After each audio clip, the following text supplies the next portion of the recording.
안녕하세요, 동글아빠입니다. 오늘은 121회 4교시에 대해서 강평을 해보도록 하겠습니다. 자, 1번 국내에서 부산과 거제도를 연결하는 거가대교 일부 구간의 친매 터널 구간의 해저 연학 지반을 개량하기 위해서 모래 다진 말뚝을 시공한 사례가 있다. SCP 처리 지반의 치환율 결정 방법, 파괴 형태, 복합 지반의 안밀치마량 산정 방법을 설명하시오 라는 문제가 나왔습니다. 요번 4교시는 읽어보는 거 없이 하도록 하겠습니다. 자, SCP 처리 지반의 치환율 결정 방법은 이제 모래 말뚝인 경우는 받는 이제 응력이 시그마 S의 면적 AS가 되겠고, 점토 지반인 경우는 시그마 C의 AC가 되겠죠. 그래서 이런 관계식을 이용을 해서 복합 지반의 지지력과 치마량을 구하고요. 여기에 따라 이제 치환율을 결정하면 됩니다. 자, 2번 파괴 형태. 파괴 형태는 이제 제가 한번 그려보겠습니다. 이렇게 쭈글쭈글하죠, 이게. 이렇게 볼록해서 파괴가 되는 벌징 파괴와, 그리고 지지층이 얕은 부분에서 이렇게 파괴되는 전단 파괴와, 그리고 지지층이 너무 깊어서 도달하지 못한 경우, 이 부분은 이제 관입 파괴가 되겠습니다. 벌징, 전단, 관입에 대해서 파괴 형태에 쓰시면 되겠고요. 그 다음 복합 지반의 안밀 치마량 산정 방법인데, 복합 지반의 안밀 치마량 S'은 뮤C의 S인데, 요 뮤C가 응력 저감 개수죠. 그래서 1 플러스 n-1의 AS의 1입니다. 1번 같은 경우는 이제 사실 이런 공식들이 나오지 않으면은 조금 허접해 보일 수 있는 그런 문제이기도 하니까, 그리고 특히 연약지방 같은 경우는 SCP가 중요한 공법이기 때문에 공법에 대한 공식들 몇 가지는 가져가시는 게 답안 쓰실 때 훨씬 더 보기가 좋을 것 같다 라는 생각이 듭니다. 자, 2번 흙막이 공사의 시설물 안전을 확보하기 위해 계측계획 수립 시 검토 항목, 그리고 계측기기의 종류 및 특성, 계측관리 기법 및 평가 기준이라고 나왔는데요. 검토 항목이라는 문제가 나오면은 계측의 대상, 흙막이가 됐든 아니면 주변이 됐든 대상에 대해서 혹은 위치에 대해서 이런 일반적인 내용을 쭉쭉쭉쭉 쓰시면 됩니다. 그리고 조금 더 하면은 계측의 목적을 뭘로 할 건지, 그 다음에 계측의 빈도는 어떤 식으로 할 건지, 이런 식으로 이제 검토를 한다 라고 쓰시면 되겠고요. 그 다음 계측기기의 종류 및 특성, 요거는 이제 이런 개요도를 포함해서 쓰시면 되겠습니다. 그래서 특성을 굳이 모르시면은 종류와 그 다음에 사용 목적, 그런 식으로 쓰셔도 상관없을 것 같습니다.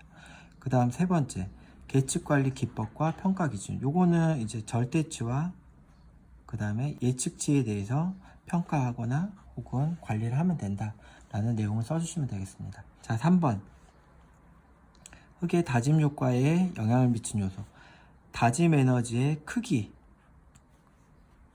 그 다음에 흙의 종류가 다짐에 미친 영향인데, 다짐 에너지가 크면 좋겠죠. 그리고 흙의 종류, 조립토일수록 좋겠죠. 그런 내용을 써주시면 되고요. 그 다음에 다짐 함수비에 따른 점토의 구조와 다져진 점토의 압축성 비교인데, 다짐 함수비 요거는 이제 수변축하고 이제 건조축이 될 수 있는데요. 수변축 같은 경우는 이산구조에서 이산구조, 건조는 이제 면모에서 이산으로 이렇게 바뀐다 라는 내용이 들어가야 되고, 그 다음에 다져진 점토의 압축성 비교는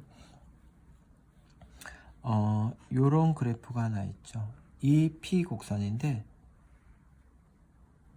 그래서 요 가운데 요 부분이 있는데, 요거는 이제 낮은 압력인 경우, 그 다음에 높은 압력인 경우일 때, 요 상부는 이제 건조축인 경우는 이렇게 온다. 그 다음에 하부는 수변축인 경우. 그래서 어떤 교재는 이렇게 그래프 하나와 그 다음에 이렇게 그래프 두 개가 나와 있는데, 제 서브노트에는 이렇게 합쳐놨죠. 그래서 이런 식으로 그려서 압축성을 비교해 주시면 되겠습니다. 자, 4번 옹벽에 대한 문제인데 경사 배수 설비를 설치할 경우 유선망을 작성하여 간곡수압이 0이 됨을 증명. 자, 요거 한번 보겠습니다. 이렇게 돼서 경사배수제를 뭐 이렇게 시공하지는 않지만은 이렇게 됐다라고 봤을 때 이렇게 등 수조선이 등 간격으로 그려지고요. 전체 높이를 H라고 했을 때 그 다음에 이렇게 유선이 이렇게 가겠죠. 요거를 유선이라고 그러고 요거를 등 수조선이라고 그러겠습니다. 그럼 만약에 요 지점을 봤을 때 전 수두는 전체 4개 중에 2개가 남아있기 때문에 H 곱하기 4분의 2가 되겠고요. 그 다음 위치 수두는 마찬가지로 기준면에서 하나 2개이기 때문에 H 곱하기 4분의 2가 됩니다.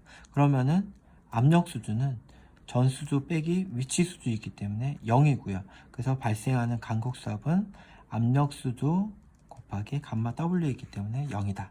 이렇게 답안을 쓰시면은 1번에 대해서는 완벽하겠죠. 그래서 뭐 이런 것 이제 제 서브노트에도 있고 뭐 어떤 교재에도 거의 다 있으니까 이런 내용은 좀 알아두시면 좋습니다. 옹벽에 대해서는 이런 배수 관련 문제가 많이 나오기 때문에 옹벽에 어떤 다른 문제가 나와도 이런 건 엑스트라로 써도 분명히 가점이 있을 것 같으니까 이런 부분은 좀 숙지를 해두시는 게 좋을 것 같습니다. 자, 2번 높이 H인 옹벽에 작용하는 주동타협의 합력을 구하는 방법. 이거는 여기다 대충 한번 그려보겠습니다. 그래서 시그마 타우 곡선에서 이렇게 정지토합이 가고 이렇게 요게 주동토합이 되겠고 그 다음에 요게 수동토합이 되겠죠. 그래서 여기서 요 주동토합에 대한 모아 원을 기준으로 사인 파이에 대해서 유도를 하면은 요거분의 요거죠.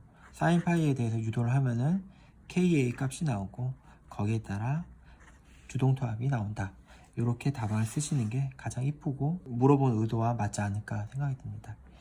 자, 3번 배수 설비 없이 뒷체험이 포화됐을 때, 그 다음에 경사 배수 설비가 설치됐을 때, 경사 배수 설비가 설치됐을 때는 2분의 1 감마 세츄레이티드의 KA의 H 제곱이 되고요. 뒷체험이 없을 때는 감마 서브에 추가적으로 감마 W가 작용을 하는데 KA의 H고 요 뒤에 거는 2분의 1의 감마 W의 H 제곱입니다. 그래서 물의 단위 중량은 요 주동토합 개수가 없기 때문에 사실 차지하는 비중이 크다. 그래서 뭐 배수가 중요하다. 이런 식으로 흐름을 가져가시면 좋겠습니다. 자, 4번 했고요. 이제 5번 국제안방공학회에서 제시한 불연속면의 조사 항목. 요거는 이제 10개 항목이 있잖아요. 그래서 10개 항목에 대해서 그림과 그래프를 곁들여서 어떻게 이쁘게 왁구를 잡아가냐, 그 문제가 되겠고요. 나중에 답지가 나오면은 필요하신 분들은 구매하셔서 보시면 좋을 것 같습니다. 자, 6번 메이어호프의 얕은 기초 지지력 결정 방법과 실제와의 일치성인데요. 실제와의 일치성은 상당히 좋습니다. 제가 기초구조물 설계도 하고 있지만은 거의 메이어호프가 가장 잘 맞는 것 같고요. 메이어호프와 테르자기, 그 다음에 구조물 기초 설계 기준에 제시하는 값 중에 제일 작은 값 쓰는데 거의 메이어호프 값이 설계에 적용이 됩니다.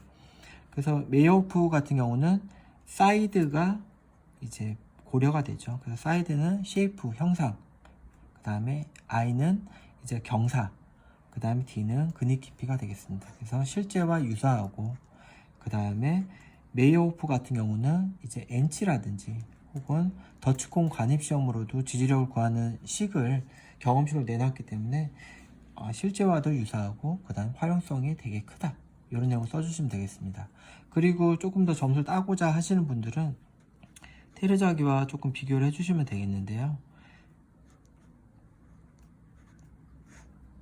테르자기 같은 경우는 그러니까 기초 상부 지반에 대해서 상제 하중을 작용시켜서 저항을 한다라는 개념인데, 요 메이어호프 같은 경우는 파괴면이 요 지표면까지 이어진다. 그래서 이렇게 저항이 들어온다. 이런 개념이죠. 이런 거와 같이 이런 내용을 써주시면 아주 좋은 답안이 될 것 같습니다. 자, 121회 4교시에 대해서 강평을 마치겠습니다. 감사합니다.